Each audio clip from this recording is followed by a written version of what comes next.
Hello and welcome to the work done equation class. I'm Laura Lewis. So first of all, the learning objectives. So recognise the units and the scenarios with the equation W equals F times D would be appropriate to use. Apply the equation to different situations and exam questions. And describe the similarities and differences between work done and gravitational energy transferred. Okay, so the equation for work done is very simple, straightforward. So it's work done, but it's actually an energy. Because it's in joules. So work done is an energy in joules. Work done is force, as in newtons, times distance, usually in meters. Okay, that's the so often it's shortened to W equals F times D. Okay, so the thing is, so the only thing you be careful with here is the units. Really, so work done in joules, like we said before. F is in newtons. Okay, so it's a force. So often you have questions where there's a mass.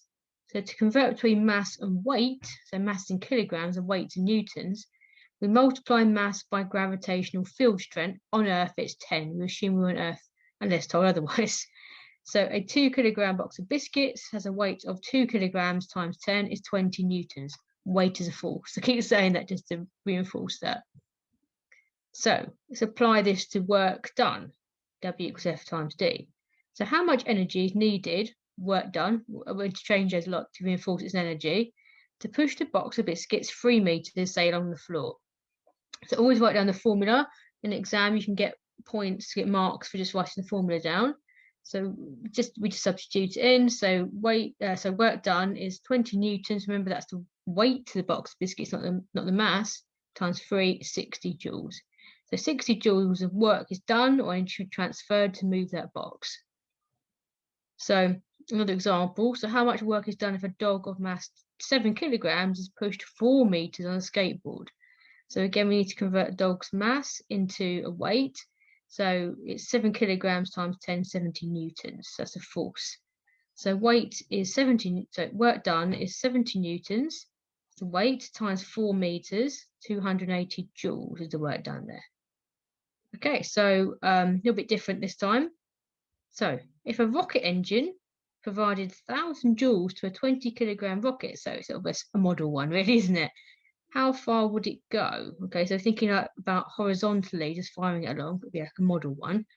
So I've already converted it into newtons here. So 20 times 10, 200 newtons. So now we can put it straight in. So work done 1,000 joules. So the energy work done on the rocket is 1,000 joules. Okay, from the engine. Is 200 newtons times distance. We don't know distance. So we divide both sides by 200 newtons. So 1,000 divided by 200 would be 50 meters. So we go a fair way. So what about moving up and down? We've talked about moving vertically. We haven't actually really talked about moving up and down. So usually we use gravitational potential energy for moving up and down, because if we move something up, we pick up something, we're working against gravity. So we use GPE, okay, M times G. So M is mass. Okay, so M is usually ascribed to mass, and G is a gravitational field strength. Okay, and delta H, that delta, that triangle, is a change in. So delta, there's a change in height, change in. So work done, force times distance, is actually the same equation, because this is a weight. Okay, that is a weight altogether. So these two together is a, I didn't circle that very well. W times M times G is a weight. Change in height and change in distance are measured in the same units, both measured in meters. So that's interesting. Okay, so we can check that. So if a 5 kilogram box is lifted onto a worktop 2 meters above the ground, you're lifting that, you might be moving or something, because I moved recently, so inspired me. So work done, force times distance. Okay, so we're going up. So 5 kilograms times 10 would be, that's the force, that's the weight. Okay, times 2 meters, 100 newtons. GPE, okay, gravitational potential energy, working against gravity, going up. Okay, so it's mass times gravitational field strength times change in height. So 5 kilograms mass times 10 gravitational field strength times 2 meters, should have written there, also 100 newtons. So they are actually the same equation. So it helps to remember fewer equations. So I always point that out when I do a class. So thank you for listening. So that's quite a straightforward equations.